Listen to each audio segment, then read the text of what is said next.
পৃথিবীতে একটা কারণে মানুষ সফল হতে পারে, এই কারণে আপনিও আর আমিও সফল হতে পারি নাই। দেখেন, এই খুঁটিটা কিন্তু একাই কখনো দাঁড়িয়ে থাকতে পারবে না, তেমনি এই খুঁটিটাও একাই কখনো দাঁড়িয়ে থাকতে পারবে না।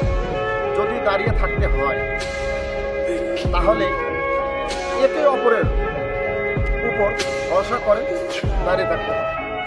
একইভাবে আমাদেরও একে অপরের প্রতি নির্ভরশীল হতে হবে।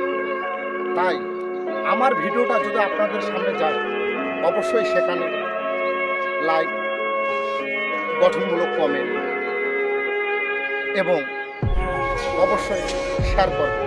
তেমনি আমিও আপনার ভিডিওটা আমার সামনে আসলে আমিও একটা গঠনমূলক কমেন্ট, লাইক এবং শেয়ার করব। এটাই সত্যি।